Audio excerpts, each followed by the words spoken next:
And we are live. So today on Uncle Forum Podcast, we are here. Darius and I are here with a friend of mine named Whitney Trotter. Whitney has worked in a plethora of different fields regarding, SA. She's been working in other fields of endeavors that she's going to tell us about. But I did want to give her an introduction worthy of a woman who is as great and mighty as she is. She was one of the Memphis 30 under 30 back in 2000. And I think 14? I think so. I can't remember. 2014, 2015, maybe? 30 under 30. Just so many awards, man. She can't even keep up with them. Man. It's just like, She can't remember the years. She can't remember the awards. It's just all a blur. But we are here with the great Whitney Trotter. How you doing, Whitney? Good. I'm so excited to be here with y'all. I'm really excited to get to chat and do all the things. Absolutely. And if you don't mind, could you tell the people a little bit about yourself? I will say that she is the wife of a regular on the show. He's been on twice at least. Jeff Trotter's wife. He's been on once, but it's cool. He's been on twice, man. He's been on once. The second time. You sure? Okay. Yes. One time. But it's cool though. They equal now. But Whitney, tell us about yourself. Yes, I'm married to Jeff Trotter, easily my favorite person in the whole world. We have a lot of fun going on. It'll be 10 years. Oh my gosh, yeah. Congratulations. Married, I know. It's gone by so fast. And we have a very wild and spunky 6-year-old named McKinley. And what else? Okay. So I'm a nurse, dietitian, and getting ready to graduate with my doctorate to be a psychiatric nurse practitioner. So I'm finishing up my last, this is like my last big clinical year. So awesome. A lot of training. And I'm one of the 4 co-founders for Restore Corps, which is a Memphis-based anti-trafficking nonprofit. And then I have my own private practice where I specialize in treating people with eating disorders. Awesome. That's awesome. And we are talking about some things that you've done at Restore Corps. That would be the topic that we're most interested in getting more information about today. There's so much that I think we don't know about when it comes to trafficking. And I thought it would be great just to get some information on some things to look for, how to recognize victims, and then maybe some steps people can take if they, see suspicious activity around them. Yeah. So, if we can just jump right in, I was actually watching an episode of The Chi. The Chi is a TV show that a lot of people like about Chicago. And they had this one episode where this character named Amani was doing a woman's hair in her shop. And the woman was just looking very uneasy, very nervous. And a man had brought her in there to get her hair done. And, he was just being really disrespectful. And the man left. So when the man left, Amani asked her, like, "Are you okay?" And she started crying. She's like, "No." So Money tried to go on this rescue mission to rescue the woman and get her out of trafficking because she had been trafficked. Yeah. So my first question is, how do we identify a possible victim of trafficking?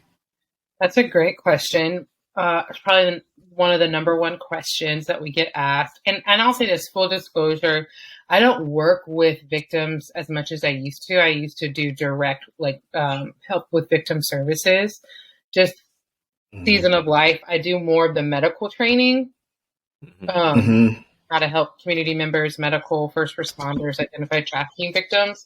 And the hard part is like a trafficking victim is rarely going to self-present and say that somebody is forcing me to have sex for money, particularly in a city like Memphis, right? So just like how you described with the shy, it's really some of those nonverbal cues of picking up on if somebody is hypervigilant, if somebody appears like very distressed, if they are saying certain things, even sometimes kind of behaving erratically. It's always warranted to ask, like, are you safe? Clinically, how I train providers is to always ask the question, have you ever had to exchange sex for food, clothing, water, or shelter? The reason why that's so important in a city like Memphis is you think about all the poverty we have here. And if you think about all the cities that are within 6 hours, what are they? New Orleans, Atlanta, Chicago, Dallas. All of those cities are huge trafficking cities as well. And Memphis is in the middle of all of those. So, one of the big myths about trafficking is it's always international people. And when you live in a state like Tennessee, we're landlocked, most of our trafficking victims are domestic. And so I remember one year, Rachel and I, this is probably 7 or 8 years ago, I think one summer, it was like we were getting people from Milwaukee. I mean, being trafficked on buses. Like, it was the wildest summer in terms of what we were seeing trafficking wise. And a lot of people give me flack for saying this. People will disagree. I don't really care, but think about our culture, right? And you think about Memphis. We 3 6 Mafia literally won a Grammy for what song? We sing it at the Memphis Grizzlies, right?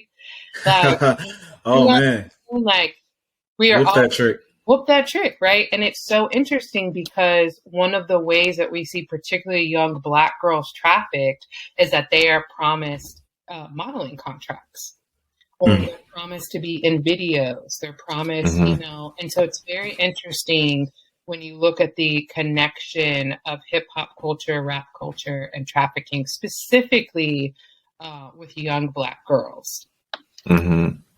Wow. Yeah. And like you say about Memphis, and like most people most people who are listening who aren't really born in the city or like hadn't been around the city for a long time, they don't even know that like people call Memphis, like they say Memphis stands for making easy money, pimping hoes and style. Like that's literally what they say Memphis stands for.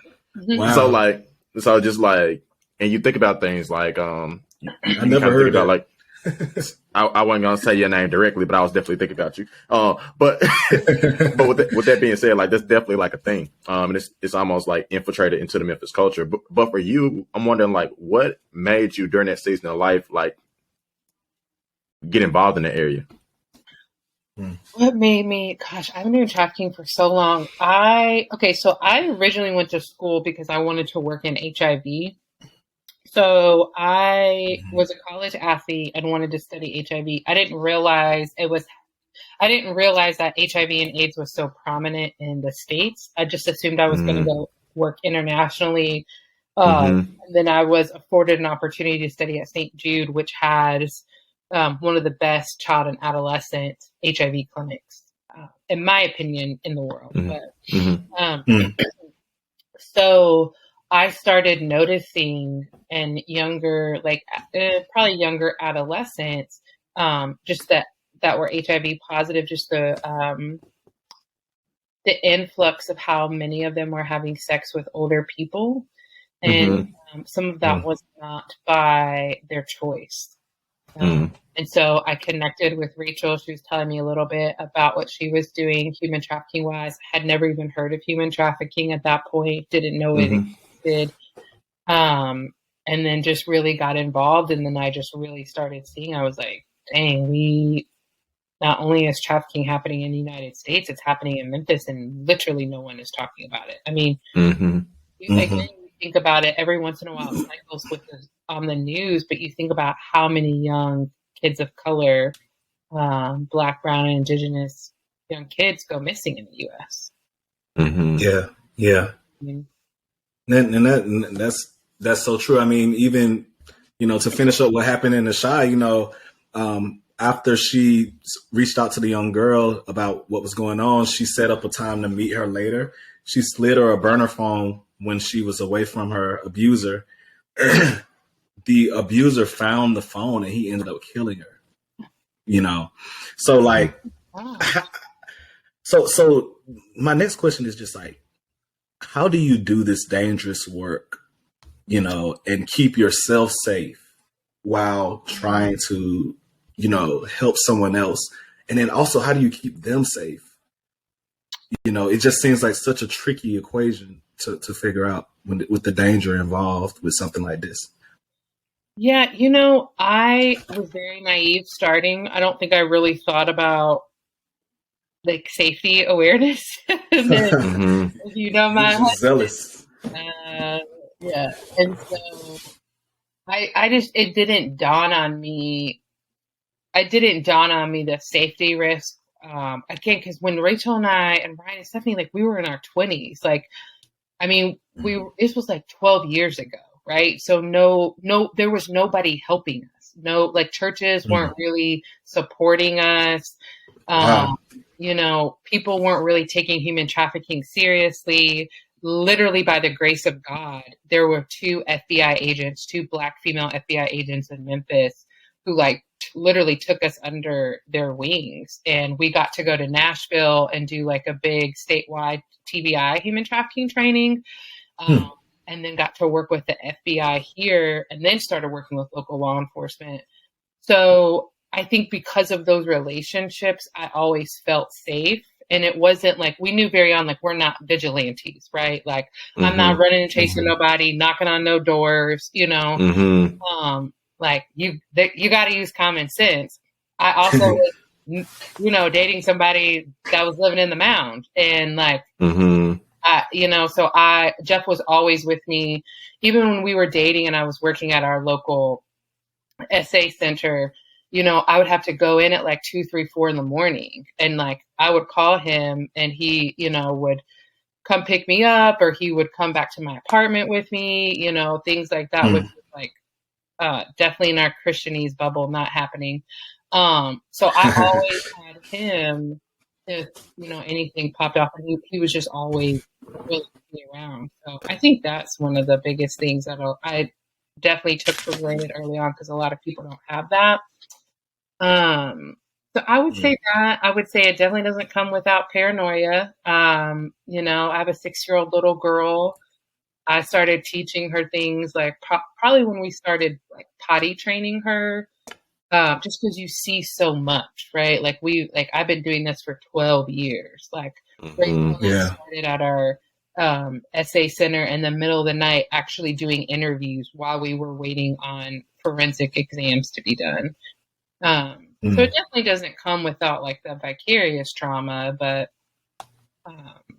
yeah, I don't know if that answers your question or not. Yeah, for sure. Yeah. I think it does. And I think that like obviously like we're talking about Memphis, and I think it's important to like talk about like national conversations too, but also like related to Memphis a little bit. So like the most recent incident that we could think about that was like national news was Liza Fletcher, the runner in Memphis who was kidnapped and whatnot, believed to be SA'd. And in that, I think that people kind of like, I think that the majority of people was like, you know, this is great. It's great that we're using our resources in this way.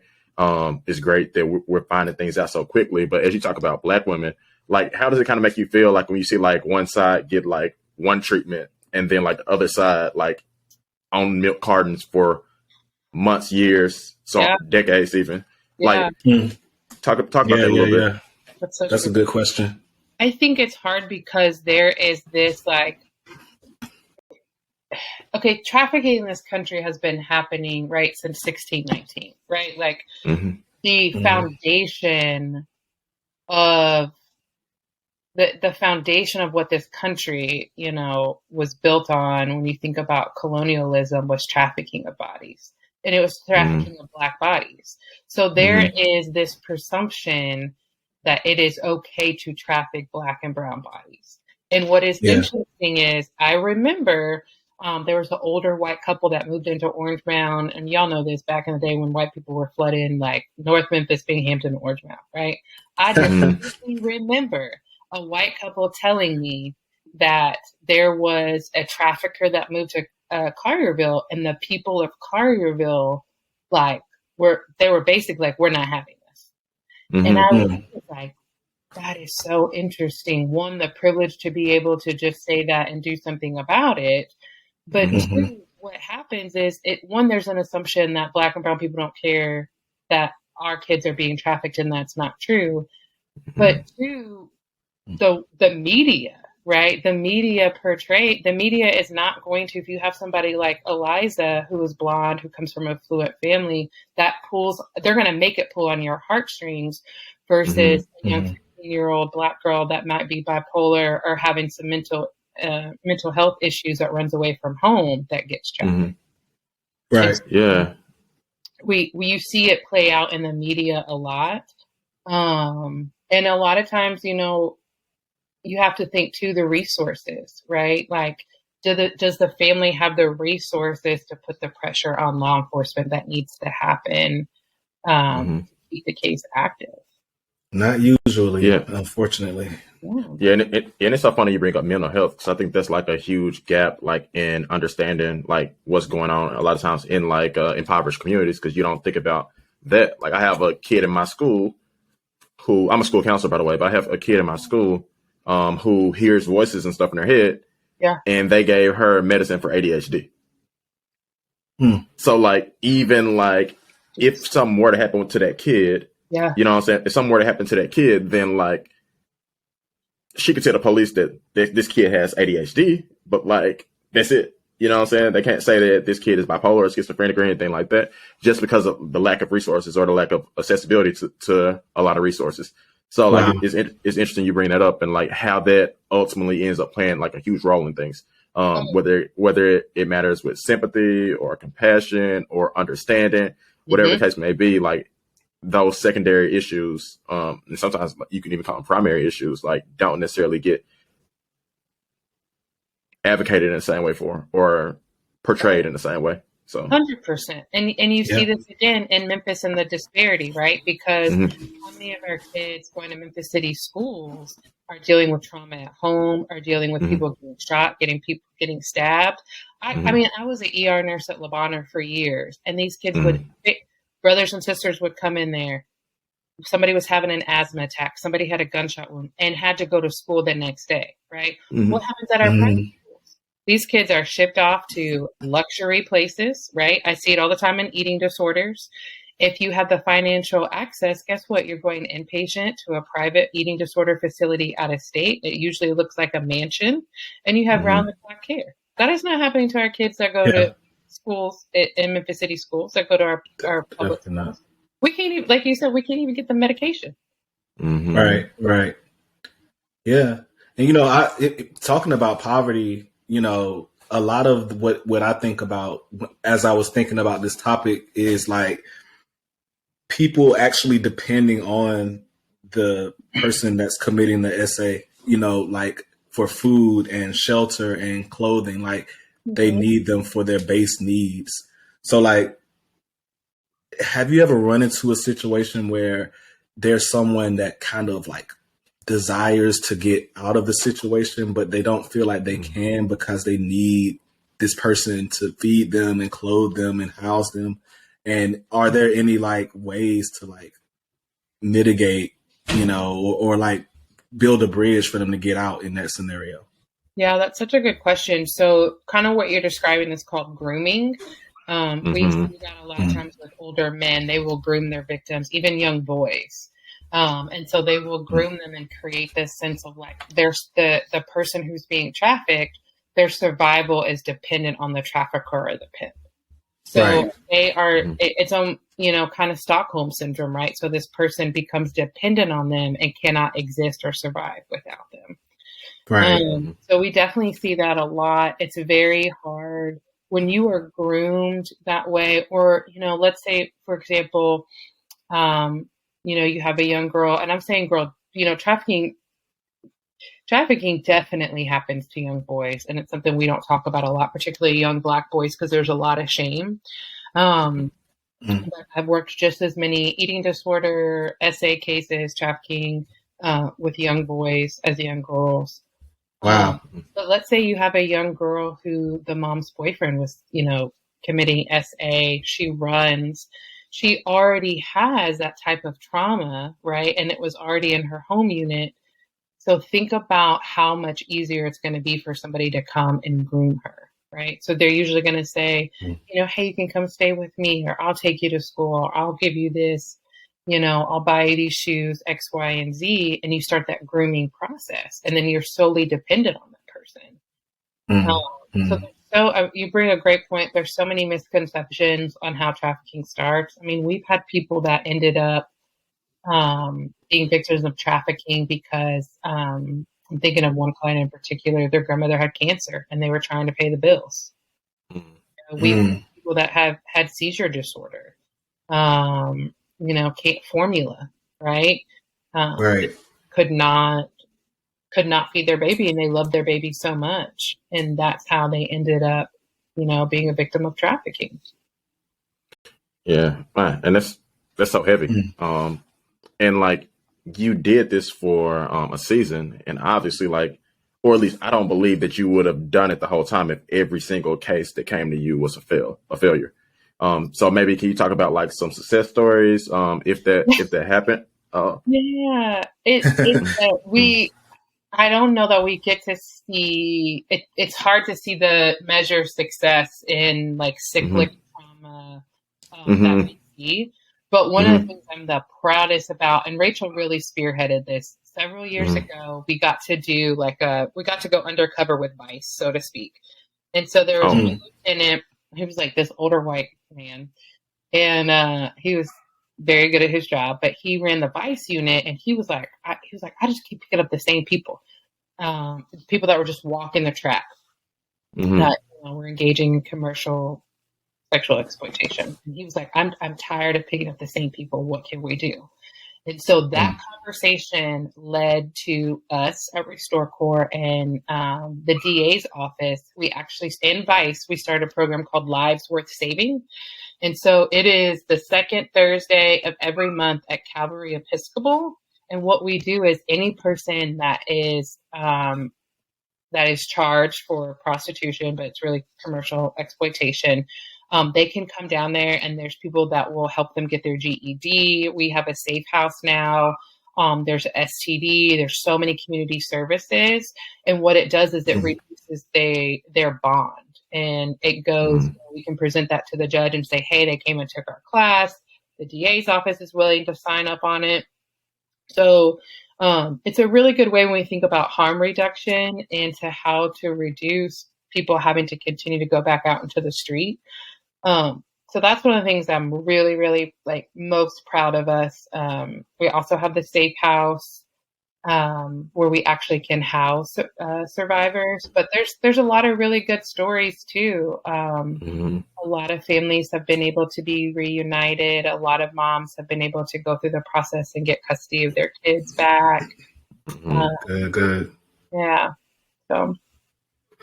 Yeah, and do you think that, I know you're not actively involved with Restore Corps right now, but do you think that dating sites and social media has been used to lure victims in more over the years? Because, over the course of the last 10, 12 years, we're living in a whole different world when it comes to that.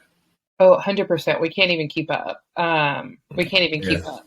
And, Backpage is huge. Again, like Rachel and I mean, we got to go on plenty of undercover operations with the FBI. They would do kind of Operation Cross Country, and the majority of those were from dating apps, but not dating apps. I'm sorry, where people were posting people online to sell through Backpage. Wow. And so that was a good majority of how victims were found, is through the online selling of them. Wow. You need to be. Technology is good, and it also can be a gateway to a lot of dangerous things. Yeah, and I think that even as you mentioned that, you talk about the rise of social media, that's definitely played a role.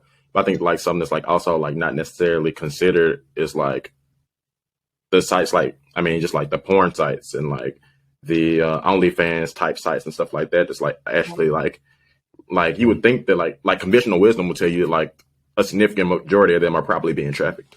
And they're probably not even like seeing like the money themselves. So like, and I think that that's like kind of lost amongst this conversation because like everybody wants to talk about like liberation and equality and things like that. But like the very thing that you're supporting, and you may think that it's liberation, you may think that it's helping these women or men in these situations, like it's actually like leading to the detriment and only like leading to more trafficking at a higher level.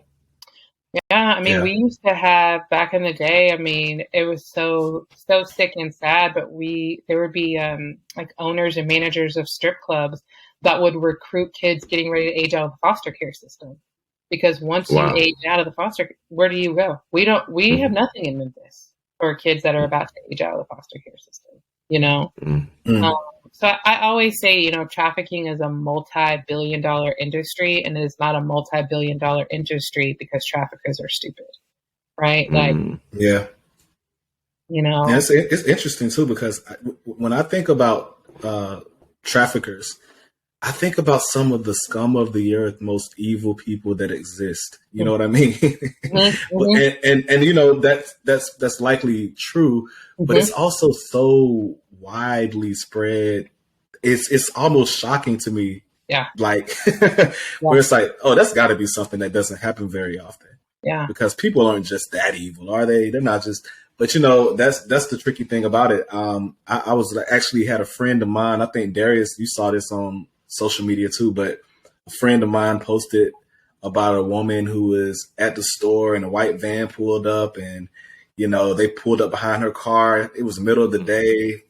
And, the guy approached her and everything, trying to get her to get in the van or something. Did you see that post, Darius? Yeah, I know exactly who you're talking about. Yeah. Yeah. And it was just like the audacity of it is strong. Like, there's like a level of boldness to even do something like that. And I think, it's easy to kind of like be ignorant to what's going on if you're not being kind of vigilant in a way. You know what I mean? Yeah, absolutely. And it's sad you have to be hyper vigilant. Like, it's sad that but you have to, like you really have to be so hyper vigilant these days. Yeah. And that's why I don't like when kids are on social media, actually. I think they should wait until 17, 18, at least. Agreed. Yeah, speaking of being hyper vigilant, I could think about this one time. A family member of mine, a friend, family member, whatever you want to call this person, ran away from home. This person was a teenager. This person was a girl. This person was on social media, or the police department had like posted this person's picture on social media. And somebody hit me up and was like, "Hey, we seen this person on Lamar." And like that's like one of the things where like it's social media, like. I don't know this person or whatever. But they know that like I'm close to this family, so on and so forth. And I'm like, the chances of this person actually like being on Lamar, it's probably slim to none, but you still got to do the work. You still got to go to Lamar. So I drive to Lamar. It's like broad daylight, and I'm looking around like, and I see like these beat up hotels, these beat up motels, all this stuff. And it's like, man, this is like a hotbed for trafficking. Yeah. But like you only really think in that way, typically, unless you're vigilant and unless something's happened for you to like be in that mindset of like, I'm looking for potential trafficking. Mm-hmm. So like my question to you is like, how does the normal person like begin to look for signs of trafficking?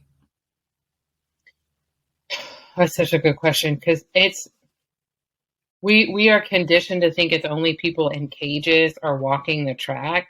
And I cannot you being a school counselor, I cannot tell you how many kids are currently being trafficked and still going to school. So it's not, you cannot look at somebody and know if they are being trafficked or SA, right? Yeah. We know that there's a high percentage, if you already have a history of SA, it increases the likelihood that you could potentially become a victim of trafficking. And so again, I think asking those questions, I think, again, I do so much of the medical, so I'm trying not to be so medically minded in my answers. But, I think too, young Black girls in particular, very over sexualized in puberty. our bodies do not go through puberty the same as our white counterparts or even our Asian counterparts. And so for, Black and Latina girls, there's an over sexualization. And so even having those conversations when that happens is, are you being safe? Is somebody, if you see them, an older man, and when I say older, if somebody is 11, 16 is too old, right? If they're getting a lot of attention from somebody that's 16, 17, 18, 21, having that conversation with them. If they're constantly coming to school with new clothes on, new shoes, asking them about that. Yeah. I think those are ways to definitely be involved. There's a lot of young girls that are in gangs now, particularly where we live. And, with gang initiation season, it's always hard because you're going to increase the risk of potential for trafficking and potential for SA. And also, we always assume that traffickers are men. There are a lot of female traffickers out there. Yep. So, never would have thought that one. Yeah. I mean, I guess, honestly, never thought about it. You know what I mean? But that is a good point. And, I think I heard when you're in the like impoverished part of town, or like what we call the hood, when you're dealing with kids in the hood, their age, you need to take their age and add 5 years in order to understand the level of maturity and development that they're at. Yeah. Have you ever heard that before? Oh, it's like working. Okay, so I was in New York City for a conference, and there was a 5-year-old. First of all, I was walking around lost because I was like, I don't know how I'm about to get on the subway. Like, I was like literally just like on Google Maps trying to figure out. There was a 5-year-old, y'all, that was getting on the subway by himself for school. Oh no! Oh no! I mean, you know what I'm saying? People don't have cars, right? So if mom and dad are working, 3 or 4 subways. So you think about that, but change that to Memphis, the Memphis mentality, right? So again, if mom and dad are working 2 to 3 jobs to be able to provide, ends meet, usually the 7, 8, 9-year-old is taking care of the younger kids, right? You think about that level of that type of trauma, what it does to the brain, but also it does make kids grow up, not developmentally appropriately, but just their life experience in a way that is so hazardous, and how they communicate and what they see. Yeah. It's like a weathering that happens to them prematurely. You're weathered and you're... Yeah, so like I feel like this is something that like when you talk about the church, when you talk about Christianity, and when you talk about like the different sects of Christianity and stuff like that, when I said sex, I said SECTS. CTS. To be clear. But with that, like you got all these branches of Christianity and stuff like this. Like this seems like something that like could be like the Christianity like unity and bullying pulpit, basically. But it's not really. Like, why do you think that is? I'm gonna try to answer this as diplomatic as I can, since my husband currently works at our church. The church, the Southern Evangelical Church, thrived during slavery. It's not shocking to me that it thrives also during human trafficking, right? Think about the churches, Calvary Episcopal, right? Even though they house the lives worth saving, right? They were around during what? During segregation. Human trafficking. Right. And so literally during the enslavement of bodies, like churches, you know what I'm saying? Churches like have, so it's not shocking to me that the church continues to stay silent. I think the thing is, again, is there is this like notion that it is normal for people to own Black and brown bodies. And complicit during slavery, they have to acknowledge that, right, and all the harm that has gotten done. But you also think too, I think it's hard for churches. Sometimes we live in this like naive Pleasantville, and we don't want to have hard conversations. And so how do you talk about human trafficking without talking about sex and sexual exploitation? The church really doesn't do that. You know? Yeah. Wow. So that is crazy. That is I like the way you connected those two things together, because the normalization of one evil creates a normalization of another. You know what I mean? Absolutely. I mean, listen, like this has been, and that's what's so interesting. Like, think about the Bible, right? Rahab. Why do we never tell the story of Rahab and everything she went through from a trafficking perspective, right? If you think about the age, if you think about her being near the wall, right? And it's symbolic to what we talk about the track, right? You think about all that. Yeah, and for us who, and that's a great point. But for people who are listening who may not necessarily be up on the Old Testament and whatnot, could you give like a brief? Maybe you could just summarize it just briefly. Okay, so yes, Rahab, one of my favorite people in the Bible to study. Was considered, would have been a prostitute at her time. I think also we assume a lot of people in the Bible are older than what they are. People were considered women, young girls were considered women 12, 13 when they started their cycle, right? So probably wasn't 30 or 40, right? So a young person having to provide for her family by sexually exploiting herself, which was very common at the time. The spies came and my Bible trivia is off. And so the red, my word, it's been a long day. She had the red scarf or thing that she hung out the window. Yeah. And so just the symbolism of that as well, just with the color red and how symbolic that is. And so again, we think about her being at the wall, which is back in that time was such a high traffic area. And that is where she would get quote unquote customers. Easy access, right? And so we think about that redemption story. It's wow. Yeah, it's very symbolic to what we see today, but we as the church don't view it as that, Yeah, and she is actually, I was just going to say, she's actually celebrated in that she did hide the spies of Israel when Joshua was coming to seek out the city. She hid them, and God, blessed her for that. Yeah. So it was a happy ending. Right? She's in the lineage. That's right. She's one of the relatives of the ancestors of Jesus. Yeah. So, and I think that the Bible shows how much God hates trafficking and how much God hates SA. When you think about Judges and the concubine woman, that's Judges 19 ? You got a Bible near you, Whitney? I'm a bad pastor's wife. It's bad. Okay.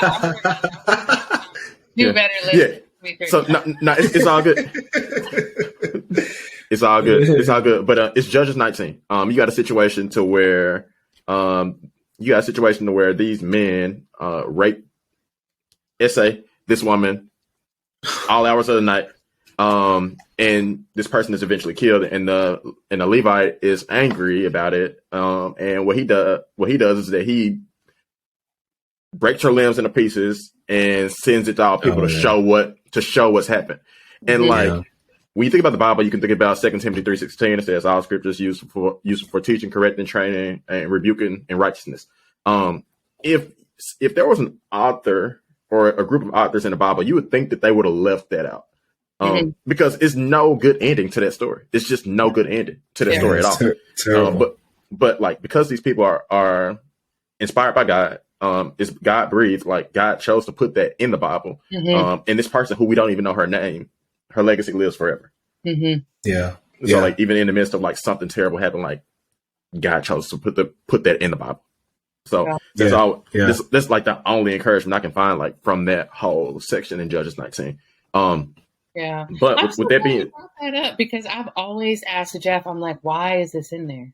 Why do you think we have debated back and forth for 10 years, and I never thought from that perspective, because that's one of the pieces of the Bible that you don't see any redemption in, right? Rahab, we see the redemption in her. We see the redemption, right?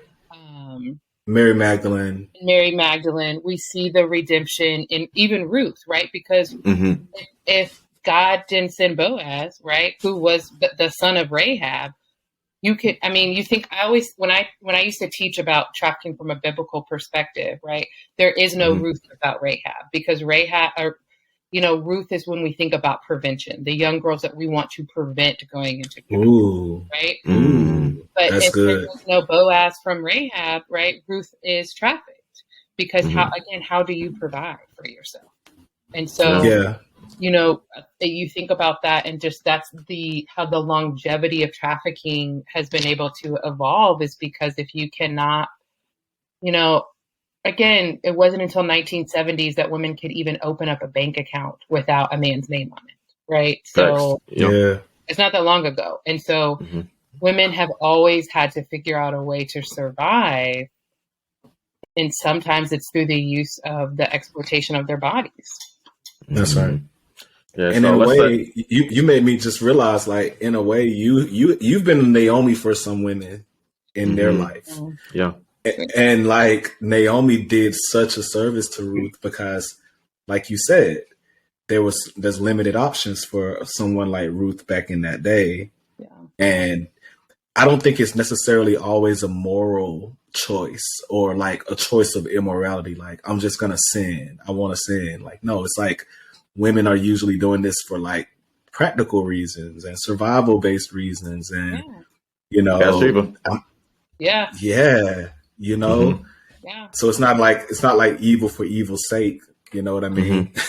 I mean, think about it. If the church really did what God commanded us to do, of learning, of taking care of the orphans and the widows, would we have the foster care crisis that we have, and would we have the trafficking crisis that we have?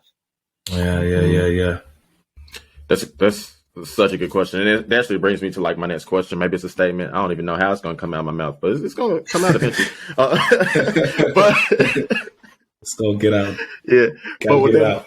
With that being said, man, first of all, I want to shout out my basically sister-in-law, Tess Brandon. She has an organization called Seventh Well. It's actually an organization in Tennessee, in Chattanooga, that fights sexual trafficking. So I do want to say that real quick. So like, that's one place I can think of off the top of my head. But let's say you're listening right now. People are listening, like, they hadn't really thought about like giving. They hadn't really thought about supporting to an organization that kind of like stops some of these things, or like tries to do preventative actions. What kind of advice would you give them? What organizations would you speak of? Yeah, so definitely your is sister. You said sister-in-law. It's my wife's best friend. Oh, okay. So to me, she's my sister-in-law. Yeah, like sister-in-law. Yeah, there you go. Definitely her organization, Restore Corps. We actually have a 5K, 10K coming up. That is free, and that you can give donations to help services here for victims. Slavery Tennessee is our partner agency in Nashville, and then Grow Free is also in Chattanooga, and they're kind of our East Tennessee partner agency. And I also say too, like, if there is, you know, the foster care crisis is real. If you know somebody that is fostering, you know, I think, what do they need? You know, again, because that is one of our most vulnerable populations. You're a school counselor, you know, like, I think asking you, like, what are your kids lacking that they need, that they might potentially end up being victims of human trafficking for. So I think a lot of people think that they have to do high level stuff, like they have to like be vigilantes, right? Or they have to have all this money, and it's, you know, sometimes it's just a cup of coffee. You know, sometimes it is taking a person that is at risk. I think about all the young boys that Jeff has mentored. You know,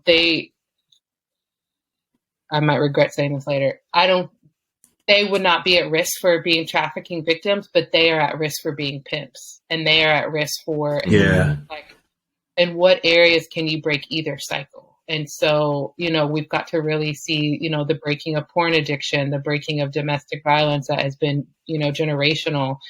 Some of them, again, grow up in that rap culture. They don't realize, you know, verbal abuse is real. And so it can be so multi-dimensional in how you really give back and break these cycles.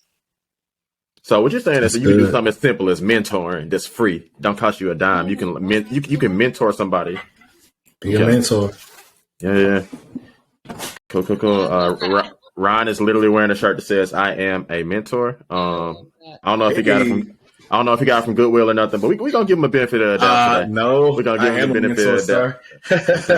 Yes, and I love the thought of being a Naomi. I like that. I think that should be a thing. That should be like a saying.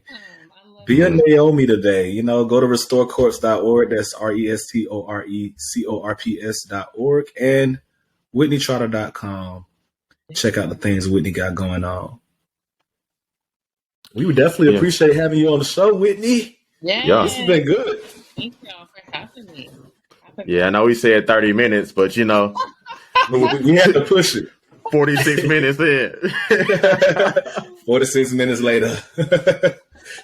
Yeah, man. But and Whitney, if you could potentially email us some of those links, we will put them in the show notes. To places to give, places to support, or whatever, we can definitely put them in the show notes. Tess, I got you. I'm gonna put Seventh Well in the show notes, so I'm gonna put that in there myself. But think about it. Really pray about this and think about the ways that this impacts the church. I think Whitney said it best when she said that she essentially said it's embedded into the DNA of this country, and also in the church, it's embedded into the church's DNA to not talk about sex. So how those two things be happening at the same time can really lead to something crazy happening that should not be happening in a country that can freely express its religion. So, yeah, absolutely.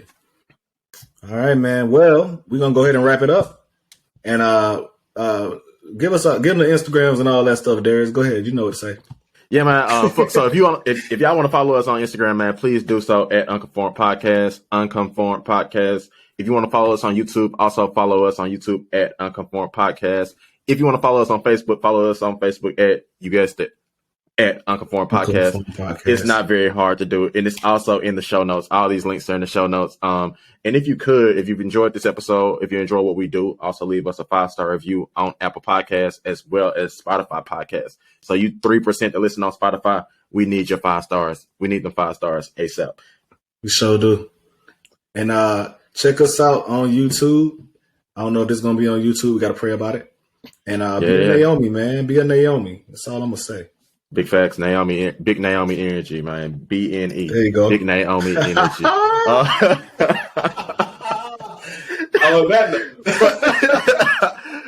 But for Unconformed Podcast, I am Darius Watkins.